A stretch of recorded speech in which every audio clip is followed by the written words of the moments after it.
Welcome to the Joy Lab podcast, where we help you uncover and foster your most joyful self. Your hosts, Dr. Henry Emmons and Dr. Amy Prasek, bring you the ideal mix of soulful and scientifically sound tools to spark your joy, even when it feels dark. When you're ready to experiment with more joy, combine this podcast with the full Joy Lab program over at joylab.coach. Hello, I'm Henry Emmons, and welcome to Joy Lab. And I'm Amy Prasek.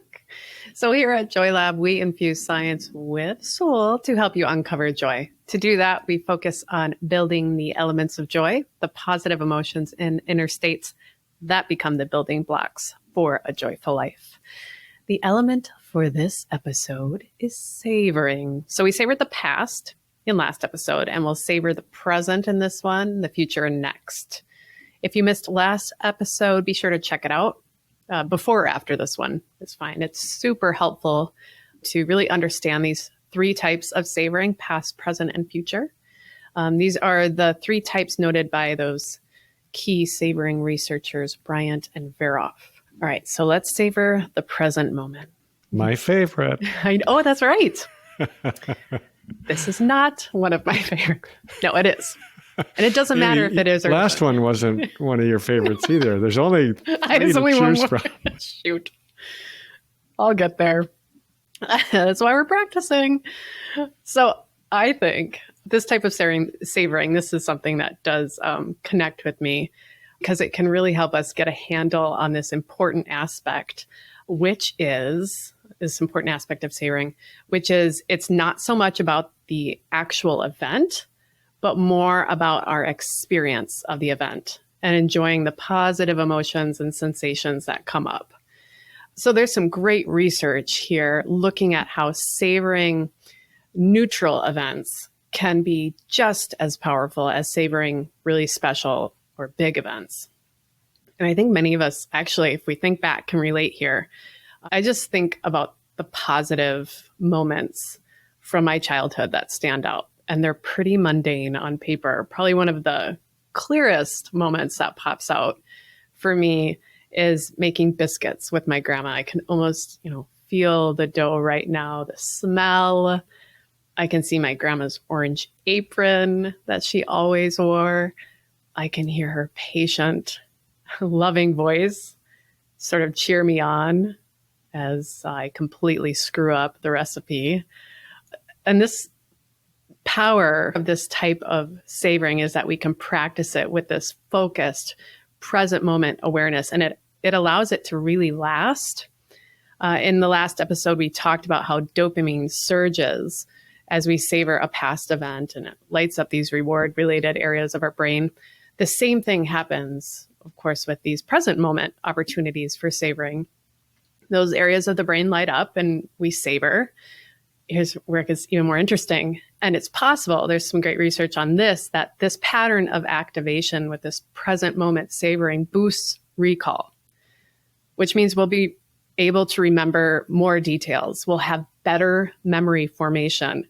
That means we'll have a more complete memory of the details. We'll remember that biscuit recipe without having to write it down. I really like that description of how something so simple can last such a long time. Right. And for some reason, I'm thinking about how this is kind of like our muscles, how we have these fast twitch muscles, for sprinting or quickness, and then slow twitch muscles for endurance. And it's ideal, of course, to have both, and not to ignore one at the expense of the other, because different circumstances call for different responses. And I think a lot of what we do nowadays for our dopamine system is like the fast twitch system. It hits that pleasure button really hard and fast. And, it's a good thing. It's okay to strengthen those pleasure muscles, but that instant gratification isn't very lasting.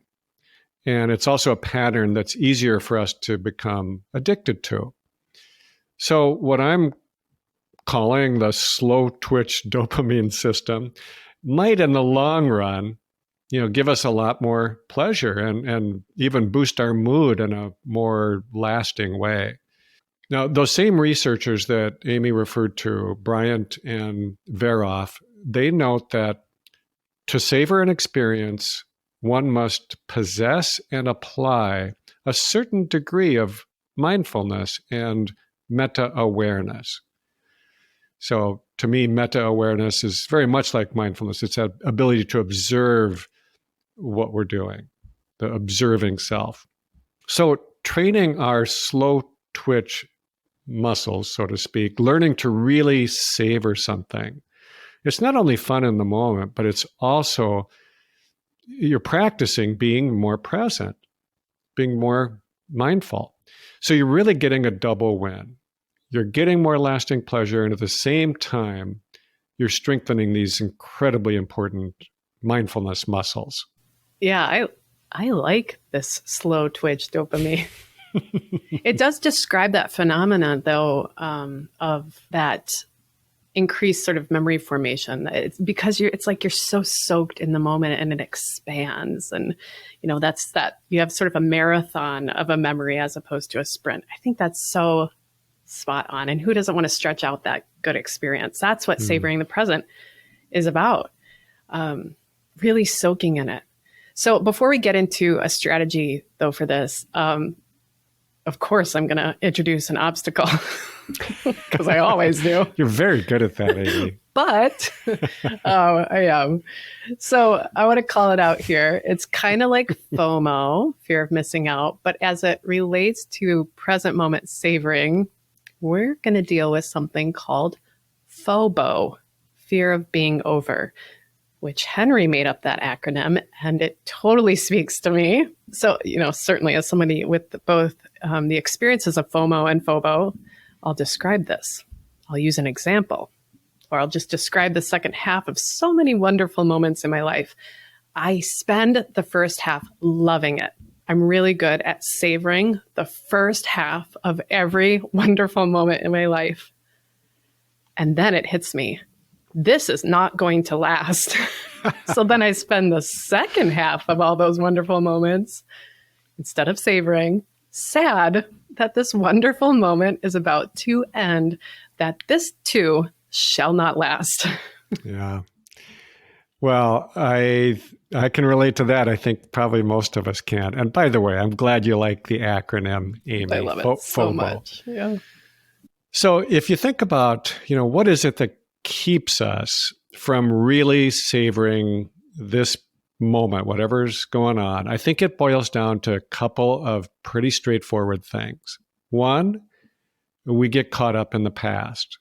Like when we start comparing, okay, well, this thing I'm doing right now is not as good as when I did something like this in the past, or saying it's better, or whatever it is, still getting caught up in comparing, thinking about the past and not being present in what you're doing now. Obstacle number 2, you might guess, is that we get lost in thinking about the future, like you're just describing, Amy, where it's this fear that this thing I'm enjoying now is going to end all too soon, and I don't want it to. Yes, that's the key. So we might sound a little confusing right now because, last week we talked about making use of past experiences, and next week we'll talk about making good use of future experiences. So past and future is not the issue here. I think the issue is letting our mind become swept away, unconsciously, and taking us out of this moment. So the fear of being over, like that you just talked about, we're just thinking so much about the fact that this good time won't last that we can't really enjoy it right now. I think that what we're talking about is really a distortion of this idea of impermanence, which we have talked about before, and it's such an important concept in mindfulness. Impermanence means simply that you're aware that nothing lasts forever. And one of our key skills is to learn to accept that all things are impermanent. We don't want to deny it. We want to accept it, but we also don't want to fret over it. Yeah, key lesson in mindfulness, but essential for life, an essential understanding for life, this impermanence. It makes me think of this wonderful quote from author and psychologist Amy Bloom. She says, "To hold happiness is to hold the understanding that the world passes away from us, that the petals fall and the beloved dies.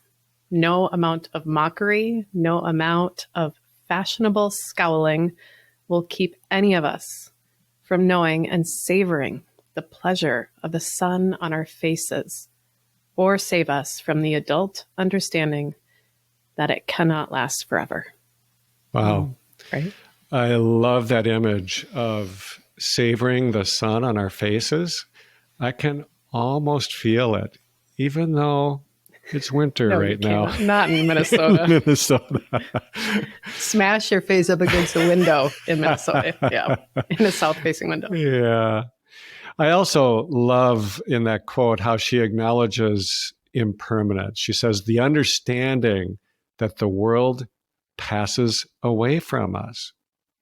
And yes, it's true. The petals fall and the beloved dies. Those things are true. But what's happening right now? Is the person you love still with you? Then what better thing is there to do than to savor them? Now, this is not a small thing that we're talking about. I think sometimes, when we talk about pleasure or savoring, we kind of make it small. We think, okay, this is nice, but, it's not really central to our lives, not the most important thing. Or we think that it's super easy. Savoring just means, you really enjoy eating a good meal, for example. And it is easy. It is easy. But that's quite a different thing than trying to savor time with a beloved person in your life when you know that they have a serious illness, for example, and that they will someday, maybe soon, be taken away from you. I think that takes an incredible amount of skill, to live that deeply with the understanding of impermanence that she's describing in that quote. That is really hard, but a really beautiful thing. To be able to hold both things at once, loving what is in front of you and also knowing that it will pass away. It's just one of the hardest and I think most human of all the things asked for us in this life, especially if we can do it without grasping, without desperately trying to hold on to that thing we don't want to go away. Yeah, it is really hard. I think what's interesting is that the more I work with that paradox, the more I try to practice that dance of savoring and letting go, the less I care about sort of accomplishing these success goals in my life. And the more I care about savoring just the moment by moment experiences. And it's not that I'm less motivated to make positive changes in the world. It seems like I just care a little less about being acknowledged for them. I guess that's part of the power of savoring. It's, you feel more full from life on a daily basis, more nourished by the little things. It leaves less desire to strive for the applause of others or for external validation. So I've been practicing savoring the present. I mean, I said it's not my favorite, but it's really, it is actually one of the most powerful of our elements, I think. God, I say that about all the elements. But yeah, savoring the present has been a huge, huge tool for me. There's this big study done out of the University of Sussex about 20 years ago. It asked folks to describe what gave them pleasure, really what they had savored. And there was this one that just spoke to me from a participant. So I'll read it. This is what the participant said. In later life, I had a friend in the scrap metal business. Some Sunday afternoons, when he was free of account books and ledgers, he would call at my door and ask if I wanted to go lean on a gate. He would drive in his car a few miles into the country before he found a quiet lane, and then he would stop and leave the car and quite literally lean on a gate. Most often, we found ourselves looking across a field of sheep or cows against a dark backcloth of trees, and we would smoke and stare and talk a little. My friend called this simple pleasure taking the creases out. Isn't that wonderful? I want to lean on a gate. And who doesn't need some creases smooth out? It's the power of these little practices. I think it anchors us back into that present moment again and again as we continue to savor. And so let's talk about some of those strategies for savoring the present moment. I gave just one right there, lean on a gate. Go lean on a gate. Yeah, truly. You want to do the next one, Henry? Sure. So let me just go back to FOBO for a second, just to see if we can find a positive use for the fear of something being over. Yes. So instead of fearing it, though, let's see if we can take some joy in it. So I suppose, Amy, you could call this JOBO, the joy of being over. Yes. And I am done making up acronyms now. I'm not. Let's keep going. We'll keep going, folks. Don't worry. So this, I'm going to draw on some research that you happened upon, Amy, out of the University of Michigan. And what they did was observe that when people do something enjoyable, and when they know that it's their last time doing it, they tend to enjoy it more. So, for example, imagine that one of your favorite musicians is going on tour for the very last time, and you don't want to miss it. So you go and you have a great time, even though they might not be quite as good a musician as they once were. But it doesn't matter because you know it's their last time hearing them live and you just love it. So in this study, they gave participants 5 different flavors of chocolate and had them do a taste test. I want to participate in a study like this. We are going to do a study like this. So when it came to the last chocolate to be tested, half of the group were told, this is your next chocolate. In other words, they didn't know it was going to be their last one. The other half were told, this is your last chocolate. So those who knew that it was their last chocolate were much more likely to say that it tasted the best, to rate it the best, and also to rate the whole experiment as a positive thing. So you can do this whenever you know that something is coming to an end. So for example, let's say one of your favorite restaurants is going to close, or I don't know, your daughter is playing in her very last high school soccer game, or maybe it's just this is the last evening of your vacation, whatever it is. It can be something big or something small. If you make yourself really conscious that this thing you enjoy is ending, just see if maybe that helps you savor it a little more fully. I love that invitation for shifting FOBO into that conscious awareness and into savoring, right? So we're leveraging what's sometimes called the last is best bias in our favor. And I can use the chocolate metaphor when I'm feeling the FOBO rise up. FOBO rises, I think of truffles, I shift to savoring. It's like that little conditioning cue to come back into the present moment.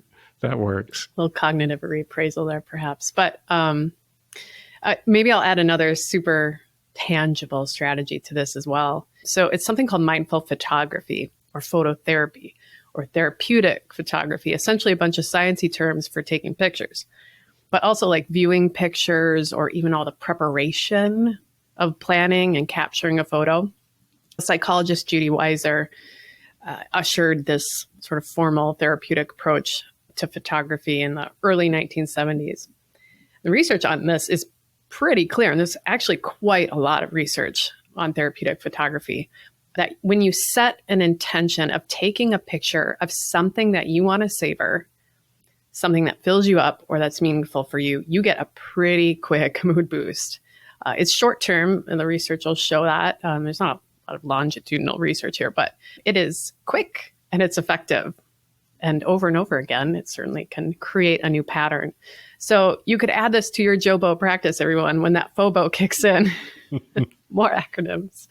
It can serve as a really proactive savoring strategy. You're totally in the present moment, and you've got like a savoring scavenger hunt happening, right? You're hunting for something to take a picture of that you want to savor. So the point is to bring all of your awareness to your environment. And, when your thoughts wander, come back, refocus back into the present moment, into your environment, and set the intention that you're going to take a picture of something that speaks to you, something that sparks some good feelings in you and that you want to savor in. You could give yourself just 15 minutes max, maybe set a time limit if that would help you. And if you don't find anything, look closer, really, get on the ground, put your zoom on, or look farther, climb a tree, get up on a mountain, look further out. I think also this is a great activity with a kid. My daughter and I have done this. Often our focus is a bug, usually caterpillars, or a flower. Yeah, those are... We always find one. Things. Yeah, it's amazing. We always find it. If we set our intention, we will always find it, or we'll find something close enough that it's, we did it. And it feels so exciting. We focus our attention in on it. We discover it. Oh, that sounds so fun, Amy. Yes, folks, do it find a buddy or a kid and share with us if you have this experience too. But I think that's the point about savoring. So it is focused. We've talked about this, especially last episode. It's mindful. At the same time, it's fluid. But it's also focused on discovering and soaking up what gives you pleasure. So you could choose to head out on a mindful photography adventure to take a picture of just a beautiful tree or whatever you align with. You don't have to go out with everything on the table. You can sharpen your senses towards specific things you want to savor. And like I just said, my daughter and I have experienced, when you focus your attention on something, often you'll find it. Another bonus with this practice is that you get all the savoring in the present moment, and you get a take-home gift, right? A tangible picture that you can go back to whenever you want to savor the past. And you'll savor it more vividly, more richly, because you really had that present moment attention when you were seeking out to find it. I love it, Amy. It seems like you're getting into this present moment stuff. It's the second half of present moments. I'm really good at the first half, y'all. I can teach a whole big lesson on how to savor the first half of any experience. And then Henry, you can come in and do the second half. Jobo, Amy, Jobo. I know. I'm trying. I'll get it. Well, this reminds me of a story about a professional photographer named Jim Brandenburg. He's a Minnesota-based photographer, but he worked for years for the National Geographic, and he was kind of a big deal, sort of a star. But somewhere in his, 50s or 60s, he lost his passion for photography, and he just was struggling. And so he came up with this idea, this experiment, which I love. For 90 days, and he decided to do it from the first day of fall until the first day of winter. He disciplined himself to take only one picture a day. That means one click of his camera. He only allowed one click. And his hope was that by being that thoughtful, that focused on this thing he used to be passionate about, that he'd get something back. Now, he lives near the Boundary Waters in northern Minnesota, so there's all these incredible, beautiful areas, to go to, and wild animals that he was able to capture because, he had all day to find something and just take one picture. So this turned into an amazing experiment, and a book came out of it called Chased by the Light. And it's just incredible. Each of these photos is just spectacular. Even if it might not be the best photo he ever took, there's something about it that is just really special. And he got inspired again. So a few years after that, he joined up with a fellow I've talked about before named Parker Palmer, who is a well-known writer and educator. And they had a series of conversations about this experiment where the two of them are kind of talking about it, and it's interspersed with some of these photos. It's just beautiful and incredible. It's available on YouTube. I don't think there's any charge for it. It's called Courage and Light, and we'll put a link to it in the show notes. So I got involved with this project after the filming just to create some mindfulness practices to go along with those videos. And it was just so great to be part of it, partly because these photos were so incredible and their conversations were so rich. But I loved it mostly because it's just such a good example of how savoring can really become a deep, deep practice in mindful presence.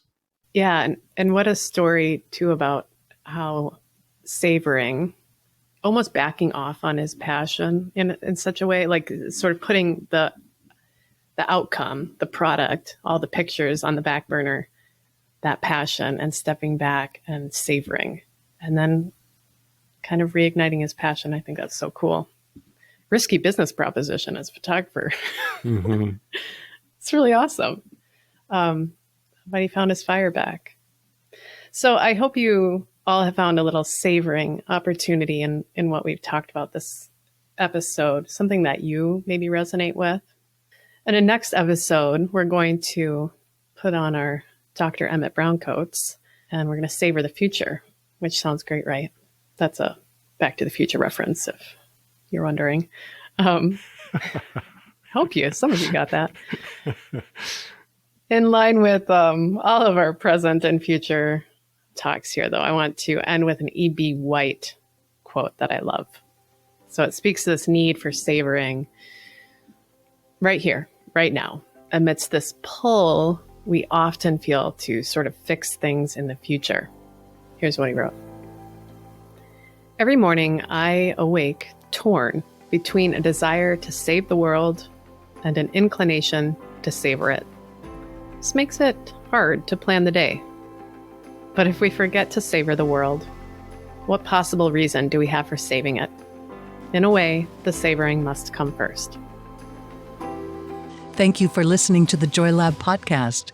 If you enjoyed today's show, visit joylab.coach to learn more about the full Joy Lab program. Be sure to rate and review us wherever you listen to your favorite podcasts.